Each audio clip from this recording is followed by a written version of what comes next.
তাহলে আমাদের টপিক হচ্ছে কি উপবৃত্ত, তাই তো? উপবৃত্ত।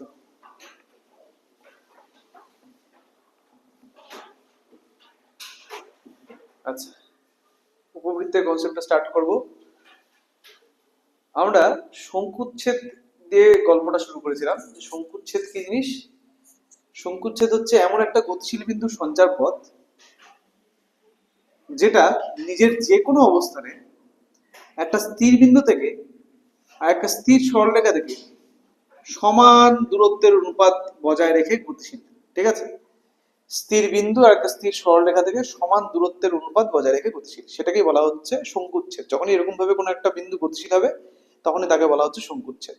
যেমন ধরে নে, এই যে বিন্দুটা পি, ধরে নিচ্ছি এটা একটা স্থির বিন্দু এস, আর এই সরলরেখাটা একটা স্থির সরলরেখা এল এম। এই পি থেকে এল এম এর দূরত্বকে আমি পি এ নাম দিলাম। হলো? আমি বললাম যে পি এস এর দৈর্ঘ্য 3 একক, আর পি এ এর দৈর্ঘ্য হচ্ছে সাপোজ 12 একক। হলো? এখন এই পি বিন্দুটা একটা গতিশীল বিন্দু, মানে এ স্থির অবস্থায় নেই, এ সময়ের সাথে সাথে নিজের স্থান পরিবর্তন করছে। এবং স্থানটা কিভাবে পরিবর্তন করবে? এখানে যে এই যে বক্ররেখাটা দেখা যাচ্ছে, এই বক্ররেখা বরাবর ও গতিশীল হচ্ছে, মানে এটা হচ্ছে ওর যাত্রাপথ। ঠিক আছে? এর উপর দিয়ে ও ট্রাভেল করবে।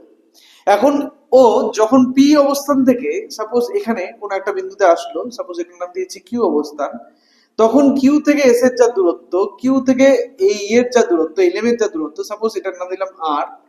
তাহলে এই যে কিউ এস এবং কিউ আর, এই যে দূরত্বের অনুপাতটা সেটা P S by P A এর সাথে সমান হওয়া উচিত। কিভাবে? তুই বলতে পারিস যে পি এস কিউ এস হচ্ছে 1, তাহলে আমি বলবো আর কিউ হয়ে যাবে 3। কেন 3? না 4 বলবো, সরি 4 বলবো। কেন 4? তার কারণ হচ্ছে এই যে দূরত্ব বাই এই দূরত্ব, এটা কত আসছে? 3/12। 3/12 মানে 1/4। তাহলে মানে এই বিন্দুতেও ওই যে দূরত্বগুলোর অনুপাত সেটা 1/4 হওয়া উচিত। তাহলে এটা যদি 1 হয়, এই দূরত্বটা 4 হয়ে যাবে থিওরিটিক্যালি। ঠিক আছে? ক্লিয়ার? বলতে পারলাম? এইভাবে যখন কোনো বিন্দু গতিশীল হয় তখন তার সঞ্চার পথকে বলা হয় শঙ্কুচ্ছেদ। এখন এই শঙ্কুচ্ছেদে এই যে অনুপাতটা ইউজ হচ্ছে, স্থির বিন্দু থেকে দূরত্ব বা স্থির সরলরেখা থেকে দূরত্ব, এই অনুপাত থেকে আমরা বলে থাকি কি? উৎকেন্দ্রতা। ঠিক আছে? এই অনুপাতটাকে ই দ্বারা চিহ্নিত করা হয়। তাহলে ই কি জিনিস? ই হচ্ছে উৎকেন্দ্রতা, যেটা মানে হচ্ছে উৎকেন্দ্রতা। এটা ইকুয়াল টু কি? গতিশীল বিন্দুটির সূত্রটা কি হয়? গতিশীল বিন্দুটির কার থেকে? নাভি থেকে দূরত্ব। এই স্থির বিন্দুটাকে বলা হয় নাভি। তাহলে নাভি থেকে দূরত্ব বাই গতিশীল বিন্দুটির নিয়ামক থেকে দূরত্ব। মনে পড়লো? নিয়ামক থেকে দূরত্ব। এই স্থির সরলরেখাটাকে বলা হয় নিয়ামক, আর স্থির বিন্দুটাকে বলা হয় নাভি। ঠিক আছে? এই অনুপাতটাকে বলা হয় উৎকেন্দ্রতা বা ই। আমরা দেখেছি এই ই এর মানের উপর ডিপেন্ড করে কি হয়, যে গতিশীল বিন্দু 3 ধরনের সঞ্চারপথ তৈরি হয়। উল্টাটা বলা যায়, 3 ধরনের সঞ্চারপথ থেকে ই এর 3 ধরনের মান পাওয়া যায়। ঠিক আছে? কি কি? ই এর মান যদি প্রথমত বলি, যে ই এর মান যদি 1-এর থেকে কম হয় তাহলে এক প্রকার হয়, ই এর মান 1-এর সাথে সমান হলে এক প্রকার হয়, ই এর মান 1-এর থেকে বড় হলে আরেক প্রকার হয়। ই এর মান 1-এর থেকে কম হলে পরে আমরা যে সঞ্চারপথটা পাই, সেই সঞ্চারপথটা কিসের সঞ্চারপথ? ওইটাই উপবৃত্তের সঞ্চারপথ। গুড। তাহলে ওটাই হচ্ছে উপবৃত্তের সঞ্চারপথ, উপবৃত্ত। ই ইকুয়াল টু 1 হলে আমরা পেয়েছি অধিবৃত্ত, আর ই গ্রেটার দেন 1 হলে পরে আমরা পাই পরাবৃত্ত।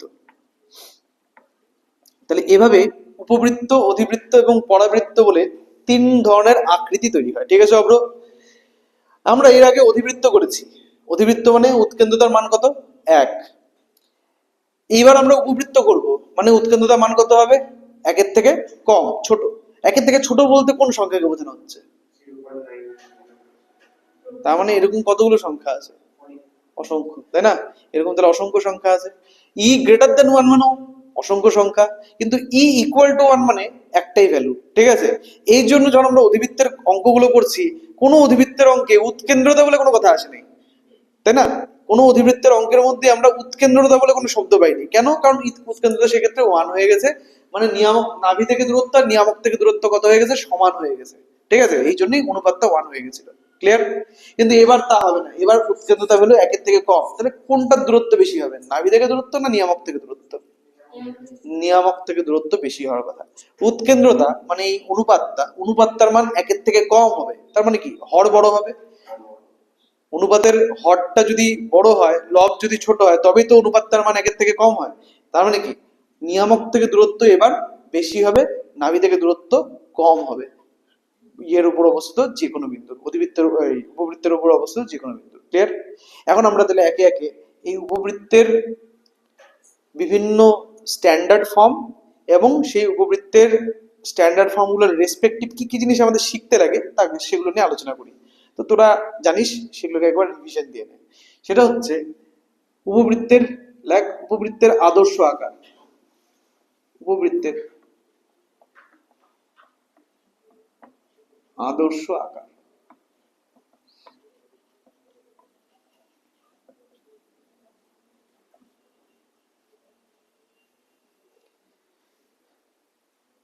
উপবৃত্তের আদর্শ আকার, এক নম্বর আদর্শ আকার সেটা কি? সেটা হচ্ছে x square by a square plus y square by b square, এটা ইকুয়াল টু 1। এই আকারটাকে উপবৃত্তের এক নম্বর আদর্শ আকার বলা হয়। কোয়েশ্চেন, আমাদের যে প্রশ্ন থাকবে সেই প্রশ্নের মধ্যে যদি উপবৃত্তের কোনো সমীকরণের উল্লেখ না থাকে, যদি উপবৃত্তটাকে কোনো কিছু মানে স্পেসিফিক মেনটেন না করা থাকে, ঠিক আছে, তাহলে পরে আমরা এই আকার দিয়ে শুরু করবো। তখন কোনো কিছু বলা না থাকলে পরে, সরি, কোনো কিছু বলা না থাকলে পরে আমরা এই আকারটাকে ইউজ করবো। ঠিক আছে, বোঝা গেল? বুঝতে পারলাম? তাহলে x square by a square plus y square by b square equal to 1, এটার ছবিটা এখন আমার লাগবে। ছবিটা মনে পড়ে কিরকম ছিল?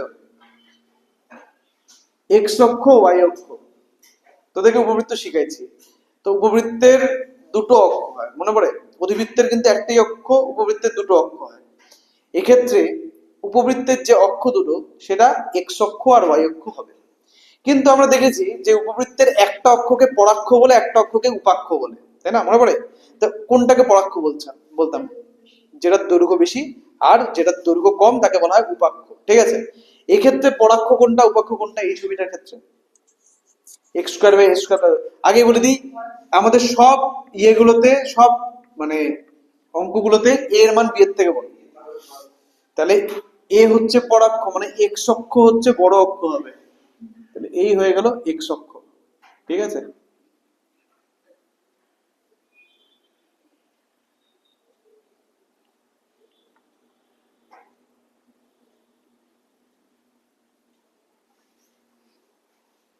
হলো? এই হয়ে গেল এক্স অক্ষ। ক্লিয়ার? আমি এক্স অক্ষ হচ্ছে বড় অক্ষ হলো, ওয়াই অক্ষ ছোট অক্ষ হলো, উপবৃত্তের ছবিটা হয়ে গেল এটা। ঠিক আছে, এখন এক্স অক্ষের উপর দেখ দুটো বিন্দুতে ছেদ করেছে, ওয়াই অক্ষের উপরও দুটো বিন্দুতে ছেদ করেছে, তাই না? তো এক্স অক্ষের উপর যে বিন্দুগুলোতে ছেদ করলো তাদেরকে বলা হবে শীর্ষবিন্দু। ঠিক আছে, আমি একটার নাম দিচ্ছি ক্যাপিটাল এ, একটার নাম দিচ্ছি ক্যাপিটাল বি, বা বি নাম না দিয়ে এ ড্যাশ নাম দিতে তাহলে সুবিধা হবে, এ ড্যাশ। একই রকম ভাবে ওয়াই অক্ষকেও দুটো বিন্দুতে ছেদ করেছে, একটার নাম দিলাম বি, একটার নাম দিলাম বি ড্যাশ।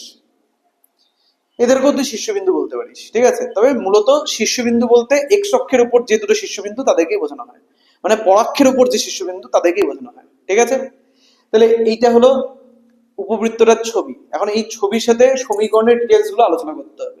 প্রথমত এখানে আমি এ আর বি বলে দুটো কথা পাচ্ছিলাম, তাই না? এ আর বি কি কি জিনিস এটা একটু বলে দিই। তো এই যে উপবৃত্তটা, উপবৃত্তের ছবি হচ্ছে এটা, এর প্রথমত এর যে জিনিসটা দেখতে পাচ্ছি সেটা হচ্ছে এর পরাক্ষ। পরাক্ষ কি? এক্স অক্ষ, তাই না? আর উপাক্ষ কি? ওয়াই অক্ষ।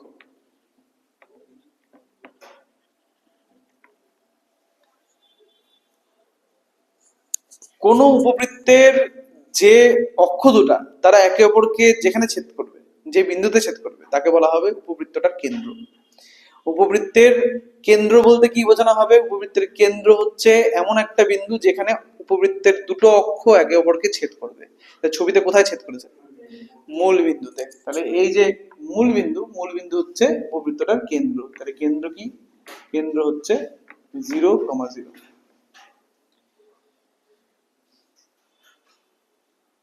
ঠিক, এখন এই এ কি জিনিস আর বি কি জিনিস?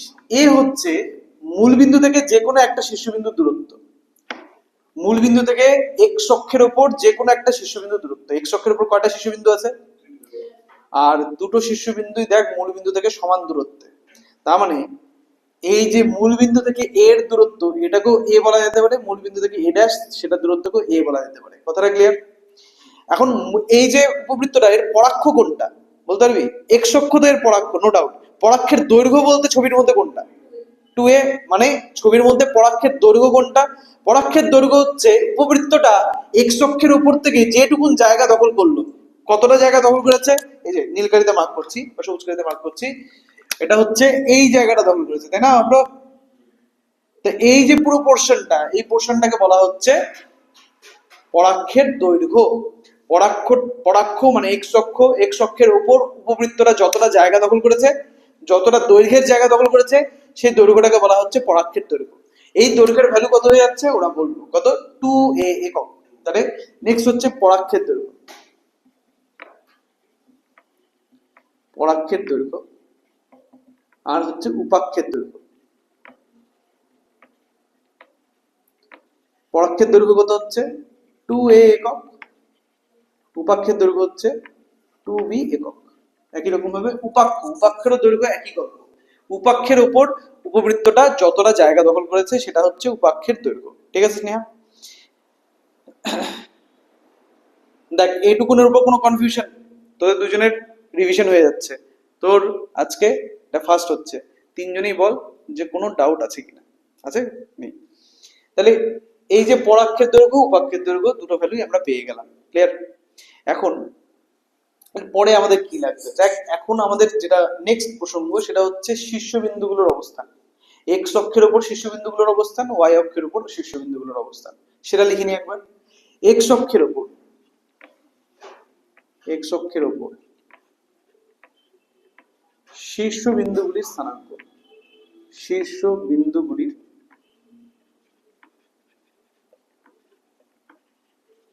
স্থানাঙ্ক। একই রকম ভাবে ওয়াই অক্ষের উপর শীর্ষবিন্দুগুলির স্থানাঙ্ক। এক্স অক্ষের উপর শীর্ষবিন্দুগুলোর স্থানাঙ্ক লাগবে। স্থানাঙ্কগুলো কি কি হবে বলতে পারবি? তার মানে আমি লিখতে পারি প্লাস অর মাইনাস a, 0। একই রকম ভাবে ওয়াই অক্ষের উপর শীর্ষবিন্দুগুলোর স্থানাঙ্ক না, 0, প্লাস অর মাইনাস b, তাই না? ওয়াই অক্ষের উপর না, তাহলে 0, প্লাস অর মাইনাস b। ঠিক আছে? ঠিক। নেক্সট মনে রাখতে হবে যে উপবৃত্তের তো দুটো অক্ষ। আমরা জানি যে নাভি, অধিবৃত্তের ক্ষেত্রে আমরা কি শিখেছি? যে নাভি সবসময় অধিবৃত্তের ভেতরের দিকে এবং অক্ষের ওপর থাকবে, তাই তো? অক্ষটার উপরে নাভি থাকবে এবং অধিবৃত্তের ভেতরের দিকে থাকবে। উপবৃত্তের ক্ষেত্রেও সেম কথা, যে উপবৃত্তের ভেতরের দিকে থাকবে এবং অক্ষের উপর থাকবে। কিন্তু এখানে অক্ষ বলতে কোন অক্ষ?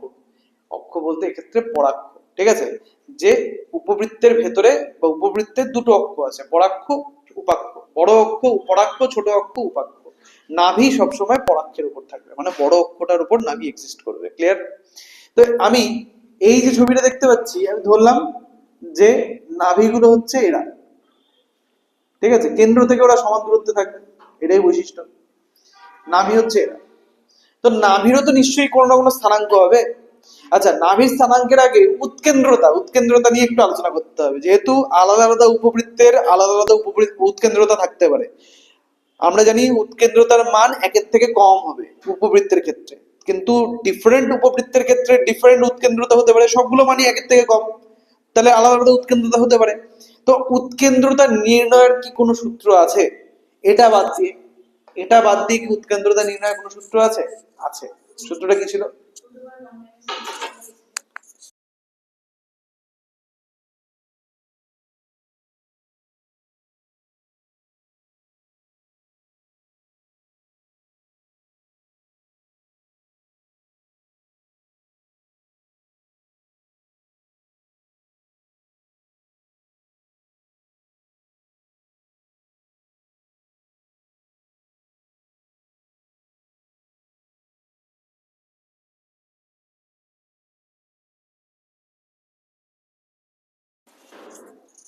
হ্যাঁ, কি বলছিলাম, যে নাভি নির্ণয়ের কোনো সূত্র আছে কিনা। সূত্রটা কি ছিল? সরি হ্যাঁ সরি নাভি না উৎকেন্দ্র নির্ণয়ের কোনো সূত্র আছে কি root over 1 minus B square by square অতএব উৎকেন্দ্রতা উৎকেন্দ্রতা নির্ণয়ের সূত্র আছে এই সূত্রটা কিন্তু সব উপবৃত্তের ক্ষেত্রে same root over 1 minus B square by square তাহলে আমি এই উপবৃত্তটার ক্ষেত্রে এই সূত্রটা লিখলাম অন্যান্য উপবৃত্তের ক্ষেত্রে আমি এই সূত্রটা লিখবো না ঠিক আছে root over 1 minus B square by square প্রত্যেকটা উপবৃত্তের ক্ষেত্রে উৎকেন্দ্রতা নির্ণয় এটা হচ্ছে সাধারণ সূত্র ক্লিয়ার বোঝা গেল ওকে উৎকেন্দ্রতা গেল উৎকেন্দ্রতা পরে নাভি এরপর নাভির স্থানাঙ্ক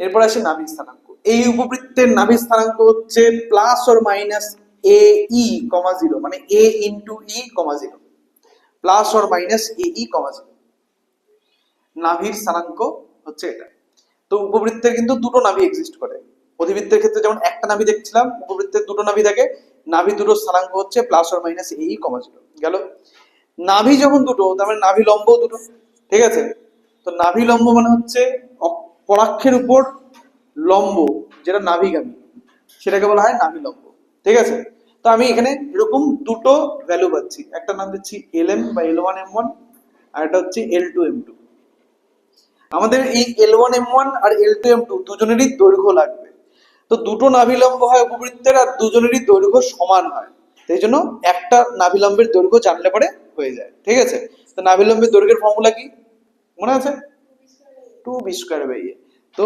উপবৃত্তের নাভিলম্বের দৈর্ঘ্য উপবৃত্তের নাভিলম্বের দৈর্ঘ্য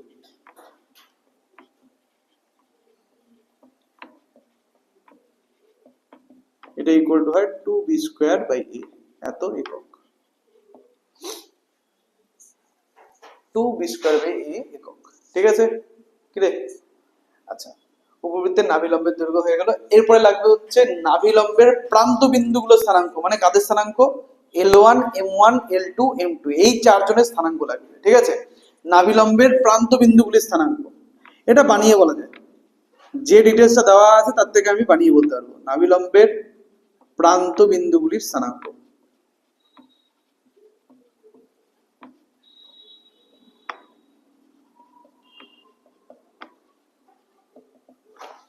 দেখ L1 যে বিন্দুটা অবরোধ দেখতে পাচ্ছিস L1 বিন্দুটা L1 এর যদি স্থানাঙ্ক জানতে লাগে তাহলে L1 এর ভুজ আর কোটি এই দুটো জিনিস আমাদের জানতে হবে তো L1 এর ভুজ বলতে L1 এর ভুজ মানে হচ্ছে L1 থেকে অঙ্কিত লম্বটা x অক্ষের উপর সেটা কেন্দ্র থেকে কতটা দূরে তো খেয়াল করে দেখ L1 এর যেটা ভুজ আর S এর যেটা ভুজ দুজনের ভুজ সেম হওয়ার কথা S মানে বাঁ দিকের নাভি ডান দিকের নাভিটা তো S এর ভুজ কি ছিল S এর ভুজ ছিল হচ্ছে AE, 0 প্লাস AE, 0 যেহেতু পজিটিভ x অক্ষে আছে তাহলে পরে প্রথম যে L1 যে L1 এরও ভুজ AE হবে কিন্তু কোটি 0 হবে না কোটি কেন কেন 0 হবে না কারণ এই L1 টা তো x অক্ষের উপর নাই তাই না L1 টাও কিন্তু x অক্ষের উপর থাকছে না x অক্ষের বাইরের দিকে আছে ঠিক আছে একটা হয় উপর একটা হয় উপর ঠিক আছে তো x অক্ষের উপরে আছে উপরে ঠিক আছে তো এখন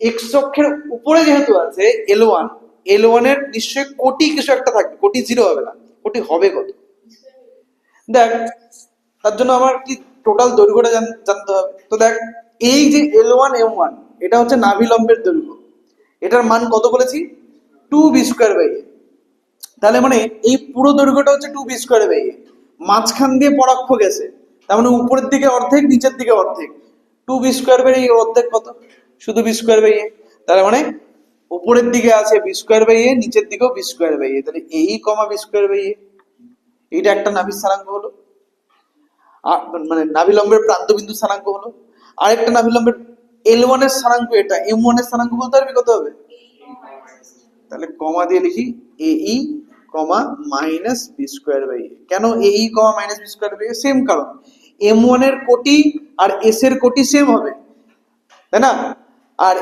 M1 টা S এর নিচের দিকে আছে মানে y অক্ষ নেগেটিভ y অক্ষ বরাবর গিয়েছে কতটা গেছে b স্কয়ার বাই a একক গেছে তার মানে AE, minus b square by a এটা বোঝা গেছে দ্বীপ আর তাহলে দ্বীপ বল L2 এর স্থানাঙ্ক কি হবে আরেকবার বল।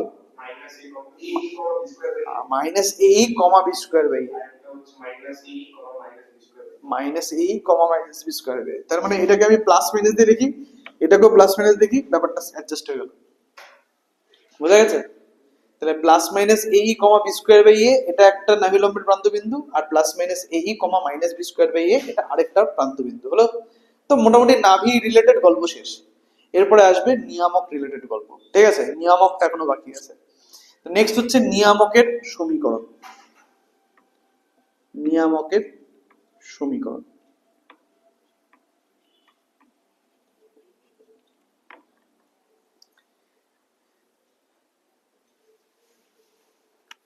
তো নিয়ামক, নিয়ামক সম্পর্কে আমরা এখনো অবধি কি কি জিনিস জানি? করে এসছি তো অলরেডি, আমরা অধিবৃত্ত করে এসেছি।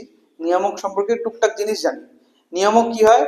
নিয়ামক যদি নাভি বক্রটার ভেতরের দিকে থাকে, নিয়ামক তাহলে বাইরের দিকে থাকবে, প্রথম কথা হলো। যদি নাভিটার অক্ষ, আমি বলছি বক্রটার অক্ষ যা হবে, নিয়ামক তার উপর লম্ব হবে, এটাও আমরা জানি। তো এই যে বক্র, বক্র বলতে উপবৃত্ত, বক্রটার অক্ষ বলতে বেসিক্যালি কোন অক্ষটাকে বোঝানো হয়? পরাক্ষকে। পরাক্ষ বলতে এক্স অক্ষ। তো আমাদের যে নিয়ামক লাগবে, সেই নিয়ামকটা কি হবে? তার উপর লম্ব হবে। কথাটা ক্লিয়ার? তাহলে পরে আমরা এখানে এটাকে একটু বাড়িয়ে দিই, এখানে একটা লম্ব ড্র করলাম, একই রকম ভাবে এদিকেও একটা লম্ব ড্র করলাম, ঠিক আছে? দুটো লম্ব ড্র করা হলো। ক্লিয়ার? বুঝতে পারলাম? এই দুটো লম্বকে আমি বললাম যে এরা দুজন হচ্ছে নিয়ামক, ঠিক আছে? এরা দুজনই হলো নিয়ামক। এদের একটা নাম নাম দিয়ে দেওয়া যাক, পি কিউ আর পি ড্যাশ কিউ ড্যাশ। কথা কথা, তাহলে পি কিউ এবং P dash Q dash, P prime Q prime. তাহলে পরে নিয়ামকের সমীকরণ কি হয়ে যাবে? নিয়ামকের সমীকরণ হবে হচ্ছে, দেখ, যেহেতু ওয়াই অক্ষের সমান্তরাল, ছবির থেকে স্পষ্ট যে নিয়ামক গুলো ওয়াই অক্ষের সমান্তরাল, তার মানে এক্স ইকুয়াল টু কিছু একটা হবে। এখন কত হবে? তোমাকে শুধুমাত্র এই দূরত্ব গুলো জানতে হবে। এই দূরত্ব গুলোর মান কত? এই দূরত্ব গুলোর ভ্যালু হচ্ছে কত? দূরত্ব গুলোর ভ্যালু হচ্ছে এ বাই ই, ঠিক আছে? তার মানে নিয়ামক গুলোর সমীকরণ হচ্ছে plus minus a by, plus or minus a by. বলে গেছিলিস? নিয়ামকের মনে রাখতে হবে, নিয়ামক, নিয়ামক কিন্তু কেন্দ্র থেকে এ বাই ই দূরত্বে আছে। নিয়ামক কেন্দ্র থেকে এ বাই ই দূরত্বে থাকবে, ঠিক আছে? তাহলে x equals to plus or minus a by, হলো? আচ্ছা, তাহলে নিয়ামকের সমীকরণ পেয়ে গেলাম। নেক্সট যেটা আমাদের লাগবে সেটা হচ্ছে উপবৃত্তটার প্যারামেট্রিক আকার, ঠিক আছে? উপবৃত্তের প্যারামেট্রিক আকার, এটা প্রয়োজন আমাদের। তো প্যারামেট্রিক আকার,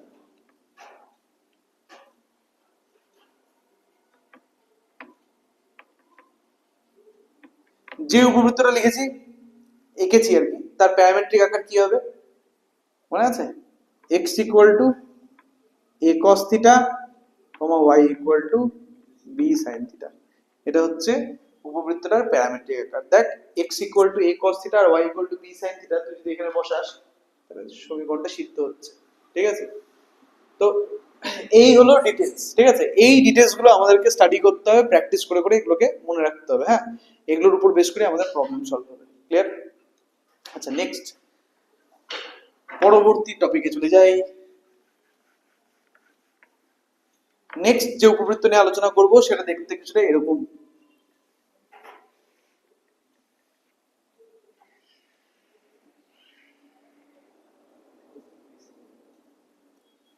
হলো? তো এটা এক্স অক্ষ, এটা নেগেটিভ এক্স অক্ষ, এটা ওয়াই অক্ষ, এটা নেগেটিভ ওয়াই অক্ষ। দুজনের ছেদ বিন্দু হচ্ছে কেন্দ্রবিন্দু, মূলবিন্দু, ঠিক আছে? তো এই উপবৃত্ত আর আগের উপবৃত্তের মধ্যে তফাৎ আছে। আগের উপবৃত্তে এক্স অক্ষটা ছিল পরাক্ষ, কেন? কারণ এক্স অক্ষটা ছিল বড় অক্ষ। এবার ওয়াই অক্ষটা বড় অক্ষ, তাই না? ওয়াই অক্ষের যে দৈর্ঘ্য সেটা বড় হয়ে যাচ্ছে, তাই তো? আচ্ছা, তো এর যে সমীকরণ, সেই সমীকরণটা হচ্ছে x square by b square plus y square by a square, এটা ইকুয়াল টু 1। এর পরাক্ষ কি? পরাক্ষ হচ্ছে এক্স অক্ষ, উপাক্ষ কি? ভুল লিখলাম, পরাক্ষ হলো ওয়াই অক্ষ, উপাক্ষ হলো এক্স অক্ষ। ঠিক? পরাক্ষ ওয়াই অক্ষ, উপাক্ষ এক্স অক্ষ, কেন্দ্র, এই ডিটেলস গুলো তোরা ফিল আপ কর। কেন্দ্র কত হবে? 0,0। পরাক্ষের দৈর্ঘ্য, পরাক্ষের দৈর্ঘ্য 2b না, 2a হবে, 2a একক। এটা এই থাকবে, এটা বি থাকবে, ঠিক আছে। উপাক্ষের দৈর্ঘ্য, উপাক্ষের দৈর্ঘ্য সেটা হচ্ছে 2b একক। মানে এবার 2a হচ্ছে এটা, এই পুরোটা হচ্ছে 2a, ঠিক আছে, আর এই পুরোটা হচ্ছে 2b। ক্লিয়ার? আচ্ছা, এক্স অক্ষের, এক্স অক্ষের উপর শীর্ষবিন্দুগুলির স্থানাঙ্ক, উপর শীর্ষবিন্দুগুলির, শীর্ষবিন্দুগুলির স্থানাঙ্ক, স্থানাঙ্ক কি হয়ে যাবে? প্লাস অর মাইনাস বি কমা 0। একই রকম ভাবে ওয়াই অক্ষের উপর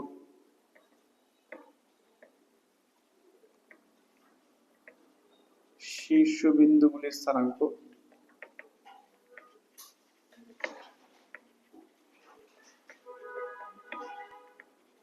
সেটা হবে হচ্ছে 0, প্লাস মাইনাস এ।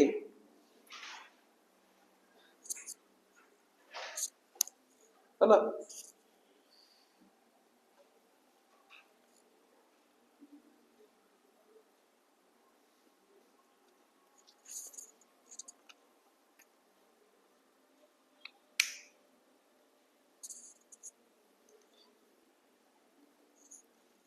এরপরে নাভির স্থান দেখ, এরপরে উৎকেন্দ্রতা বলেছিলাম, এরপরে বলা ছিল উৎকেন্দ্রতা, কিন্তু উৎকেন্দ্রতা তো সব সেম থাকে, সেম সূত্র হয়, তাহলে আমি আর লেখাচ্ছি না, তাই সরাসরি চলে যাচ্ছি নাভির স্থানাঙ্কে।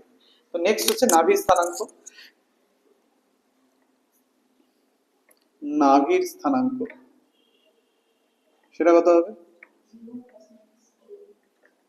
0, প্লাস মাইনাস এ ই। নাভিলম্বের দৈর্ঘ্য, দৈর্ঘ্যগুলো কোনো পাল্টানো হবে না, হ্যাঁ, দৈর্ঘ্যগুলোতে কোনো পরিবর্তন আসবে না, সেটা হয়ে যাবে কত? 2b² a এত একক। কোনো ধরনের দৈর্ঘ্য চেঞ্জ হবে না, ঠিক আছে, স্থানাঙ্কে চেঞ্জ হতে পারে, দৈর্ঘ্য কোনো চেঞ্জ হওয়ার কোনো চান্স নেই, ঠিক আছে। তাহলে নাভিলম্বের দৈর্ঘ্য হচ্ছে 2b² a একক। নাভিলম্বের প্রান্ত বিন্দুগুলির স্থানাঙ্ক, নাভিলম্বের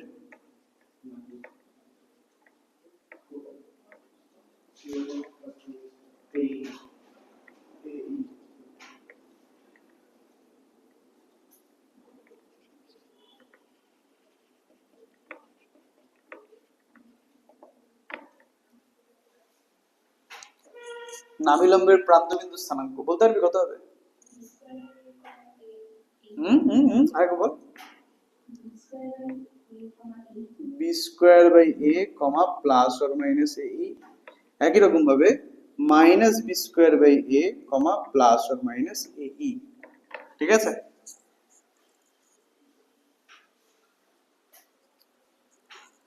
নিয়ামকের সমীকরণ,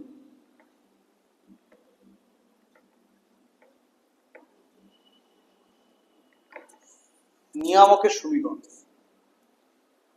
নিয়ামকের সমীকরণ ঠিক, y equal to plus minus e by e. Very good, কারণ এবার নিয়ামক হবে x অক্ষের সমান্তরাল, তার জন্য y ইকুয়াল টু দিয়ে জিনিসটা আসলো। লাস্ট হচ্ছে প্যারামেট্রিক সমীকরণ,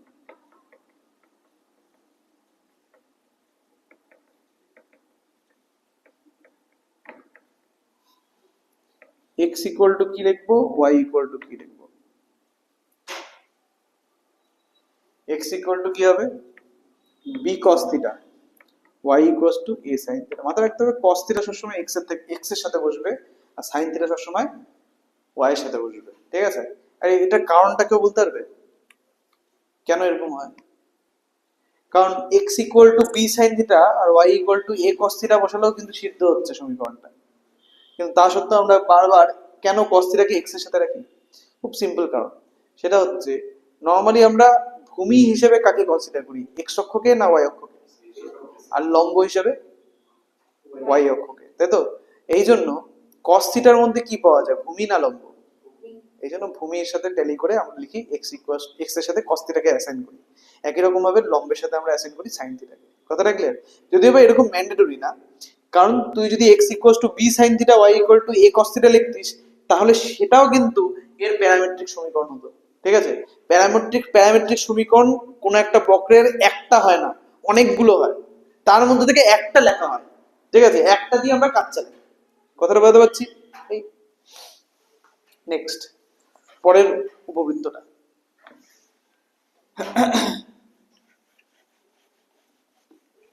নেক্সট উপবৃত্ত হচ্ছে, দেখ যে দুটো উপবৃত্ত ইউজ করলাম আমরা, ওখানে দৈর্ঘ্য বাদ দিয়ে দৈর্ঘ্যগুলো সব সেম আছে, কিন্তু স্থানাঙ্কগুলো পাল্টেছে, কিন্তু একজনের স্থানাঙ্ক কিন্তু পাল্টায়নি। একদম ঠিক, কেন্দ্রের স্থানাঙ্কে কিন্তু কোনো চেঞ্জ আসেনি। দুটো সমীকরণ মানে দুটো উপবৃত্ত করা হলো, তো দুটো উপবৃত্তকে তুলনা কর, কম্পেয়ার কর, দেখবি সব ধরনের স্থানাঙ্ক পাল্টেছে, শুধুমাত্র কেন্দ্রটা সেম আছে। কিন্তু কেন্দ্রটাও যদি পাল্টে যায়, কেন্দ্রটাকে পাল্টানো সম্ভব, কেন্দ্রটাকে যদি পাল্টে দিই তাহলে সমীকরণটা পাল্টে যাবে। কোনো দৈর্ঘ্যে পরিবর্তন আসে না, আগে বলে দিই। তার মানে আমার এবার থেকে আর দৈর্ঘ্যগুলো লিখে কোনো লাভ নেই। নাভিলম্বের দৈর্ঘ্য, পরাক্ষের দৈর্ঘ্য, উপাক্ষের দৈর্ঘ্য, ওগুলো আগে যা ছিল এখনো তাই থাকবে, দৈর্ঘ্যে কোনো পরিবর্তন আসবে না, কিন্তু স্থানাঙ্কে পরিবর্তন আসবে। তো আমরা শুধুমাত্র স্থানাঙ্ক আর সমীকরণে পরিবর্তন আসবে, স্থানাঙ্ক আর সমীকরণগুলোকে লিখবো। কথাটা ক্লিয়ার? বুঝতে পারলাম? তো চল নেক্সট যে উপবৃত্তটা আছে সেটাকে নিয়ে আলোচনা করি। সেটা হচ্ছে 3 নম্বর। তার ছবিটা হচ্ছে কিছুটা এরকম,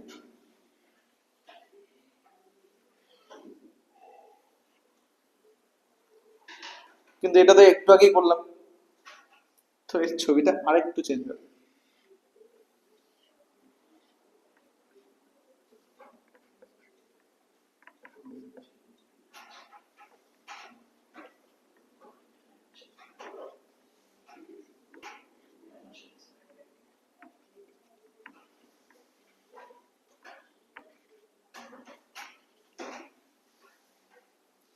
তো এবার ছবিটা কিছুটা এরকম, মানে এবার এক্স অক্ষ আর ওয়াই অক্ষ পরাক্ষ উপাক্ষ না, তার মানে কেন্দ্রবিন্দু কিন্তু মূলবিন্দু না এবার। ঠিক আছে? এবার সবকিছু পাল্টে গেছে।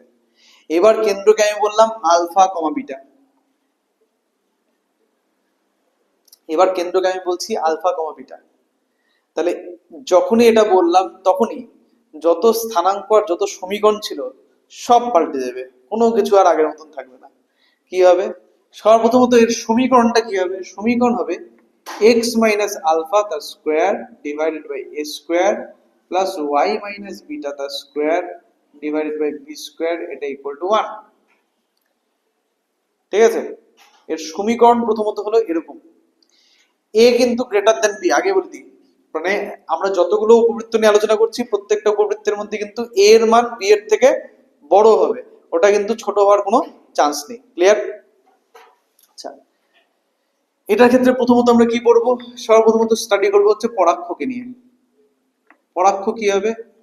এক্স অক্ষের সমান্তরাল, এক্স অক্ষের সমান্তরাল। উপাক্ষ কার সমান্তরাল? ওয়াই অক্ষের সমান্তরাল।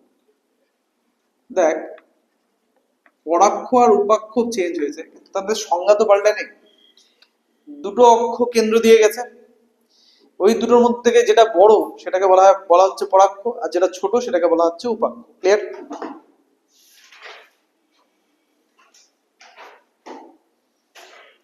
বুঝতে পারলাম? এখন এক্স অক্ষের সমান্তরাল হচ্ছে পরাক্ষ, ওয়াই অক্ষের সমান্তরাল হচ্ছে উপাক্ষ। আচ্ছা, দুজনের যে ছেদ বিন্দু সেটাকে বলা হচ্ছে কেন্দ্র, আলফা কমা বিটা। তাহলে এবার কেন্দ্রের স্থানাঙ্ক কত? কেন্দ্র হয়ে যাচ্ছে আলফা কমা বিটা। উৎকেন্দ্র তো সেম থাকবে, পাল্টাবে কে? পাল্টাবে নাভির স্থানাঙ্ক। তো নাভির স্থানাঙ্ক নেক্সট চলে যাচ্ছে নাভির স্থানাঙ্কে। নাভির স্থানাঙ্ক শীর্ষবিন্দুগুলো লিখলে ভালো হতো। তার 1 মিনিট, নাভির স্থানাঙ্ক লিখিস না, শীর্ষবিন্দুগুলো লিখতে হবে। এক্স অক্ষের উপর শীর্ষবিন্দু স্থানাঙ্ক, স্নেহা বল। এক্স অক্ষের উপর শীর্ষবিন্দু স্থানাঙ্ক কি কি হবে? মানে ক্যাপিটাল এ বিন্দু আর ক্যাপিটাল এ ড্যাশ বিন্দু স্থানাঙ্ক কত হবে? এটা কিন্তু আলফা কমা বিটা, এটাকে আমি এ আগে বল। X minus a comma beta না, শীর্ষবিন্দু তো স্থির হয়, এক্স যদি ইউজ করি তাহলে তো ওটা ভ্যারিয়েবল হয়ে যাচ্ছে। হ্যাঁ আলফা, তাহলে কি লিখবো? Alpha minus A, alpha minus a comma beta. এটা কার স্থানাঙ্ক বললি, এ ড্যাশের না এ? তাহলে এ ড্যাশের স্থানাঙ্ক বললো alpha minus a comma beta. কেন বললো এরকম? ঠিক বলছে, কিন্তু কেন বলছে? তার কারণ হচ্ছে এই যে এই বিন্দুটার আলফা হচ্ছে ভুজ, মানে এতটা দৈর্ঘ্য, এতটা দৈর্ঘ্য হচ্ছে আলফা, টোটালটা দৈর্ঘ্যটা হচ্ছে ওয়াই অক্ষ থেকে দূরত্ব হচ্ছে আলফা, ঠিক আছে? আর এইটুকুন দৈর্ঘ্য হচ্ছে এ একক, একই না? তাহলে এই টোটালটা যদি আলফা হয়, এইটুকুন যদি এ হয়, তাহলে এইটুকুন কত? আলফা মাইনাস এ, ঠিক আছে? বিয়োগ করলে পেয়ে যাচ্ছি, সাবট্রাক্ট করলে চলে আসছে আলফা মাইনাস এ কমা, দেখ সবগুলোর হাইট সেম, তাই beta, alpha minus a comma beta. Clear? অব্র অব্র তাহলে এই ক্যাপিটাল এ বিন্দু স্থানাঙ্ক কত হবে? আলফা প্লাস এ কমা বিটা, ঠিক আছে? আলফা প্লাস এ কমা বিটা, তাহলে এটা হয়ে যাচ্ছে আলফা প্লাস এ কমা বিটা। তাহলে এক্স অক্ষের উপর শীর্ষবিন্দুগুলির স্থানাঙ্ক হয়ে যাচ্ছে alpha minus a comma beta এবং আলফা প্লাস এ কমা বিটা। একই রকম ভাবে ওয়াই অক্ষের উপর, ওয়াই অক্ষের উপর শীর্ষগুলির স্থানাঙ্ক,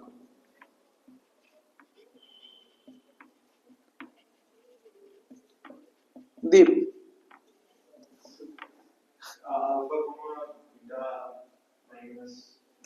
তাহলে alpha comma beta minus a, ঠিকই বলছি, beta minus b comma beta plus b, এই তো হয়ে গেল। নেক্সট কি? নেক্সট হচ্ছে শীর্ষ নাভির স্থানাঙ্ক, নাভির স্থানাঙ্ক।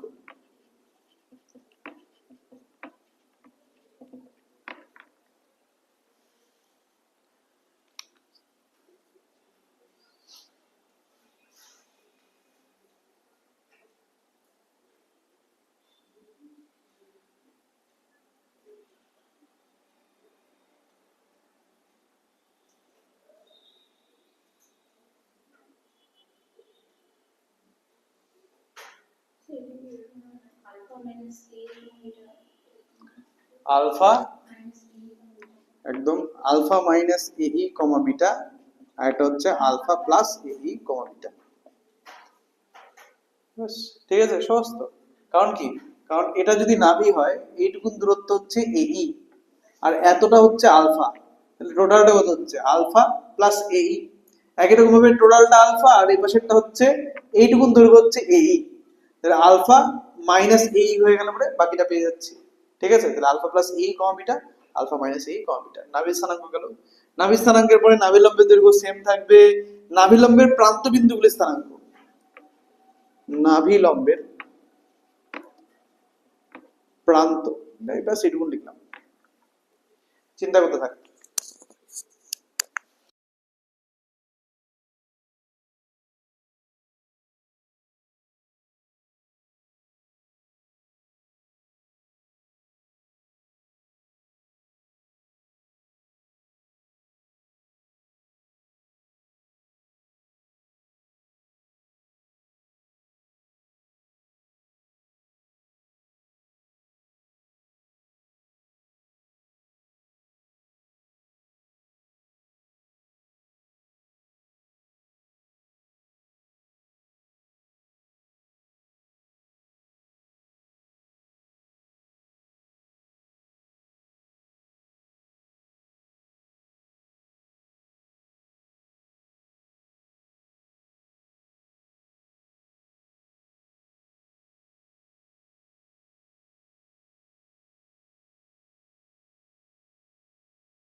আমাদের এখন লাগবে হচ্ছে নিয়ামকের সমীকরণ। নিয়ামকের সমীকরণ বলা যাবে? নিয়ামকের সমীকরণ কি হবে?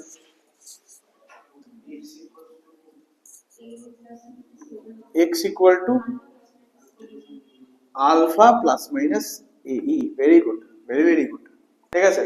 নিয়ামকের সমীকরণ হচ্ছে x equal to alpha plus minus ae, ওকে? ঠিক বলছি, একদম ঠিক বলছি না? ভুল বলছি, সরি, a by e। ও আচ্ছা আচ্ছা, আমি ভুল শুনছি, ঠিক আছে। x equals to alpha plus minus a by e, একটু ভুল হয়েছিল, alpha plus minus a by e গেল। আর নিয়ামকের সমীকরণের পরে আমাদের লাগবে হচ্ছে প্যারামেট্রিক সমীকরণ। প্যারামেট্রিকটা বলা যাবে?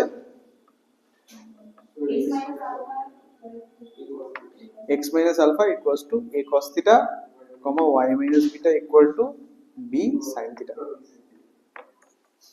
ঠিক আছে। দেখ, এই যে ডিটেইলস গুলো আলোচনা করলাম 3 নম্বর উপবৃত্তের ক্ষেত্রে, এটাতে কোনো ডাউট? এটাতে কারো কোনো প্রশ্ন আছে কি? দীপ, অব্র? ওকে, লাস্ট আরেকটা ক্যাটাগরি থাকলো, এটা জানলে পরে আমাদের 4টা স্ট্যান্ডার্ড উপবৃত্ত শেখা শেষ। তো লাস্টের যে উপবৃত্তটা, সেটার ছবি কিছুটা এরকমই হবে, শুধুমাত্র x অক্ষ আর y অক্ষ গুলো এখানে হবে না, ঠিক আছে। তো ছবিটা কিছুটা এরকমই হবে, এটা হয়ে যাবে x অক্ষ, এটা হবে মূল বিন্দু, এটা হবে y অক্ষ। প্রথমত এর সমীকরণ লাগবে, সমীকরণ পাওয়া যাবে? ফার্স্ট অফ অল এটা বলছে আগের 3টা বোঝা গেছে কিনা, 100% বোঝা গেছে তো? হ্যাঁ, প্রত্যেকটা ডিটেইলস বাই ডিটেইলস বুঝেছিস তো? কি করে ক্যালকুলেশন হচ্ছে সব ক্লিয়ার হয়েছে তো? বুঝছিস না? এখন আমাদের এটা লাগবে, এটা সমীকরণ কি হবে? x minus alpha, এটা 4 নম্বর আমাদের, x minus alpha whole square by b square plus, একদম ঠিক। এটা নিয়ে কারো কোনো প্রশ্ন আছে? তাহলে একটা কাজ করো, যত ডিটেইলস আছে এই ডিটেইলস গুলো তোমরা ফিল আপ করো, ঠিক আছে? তোমরা নিজেরা লিখে ফিল আপ করো, বুঝে বুঝে।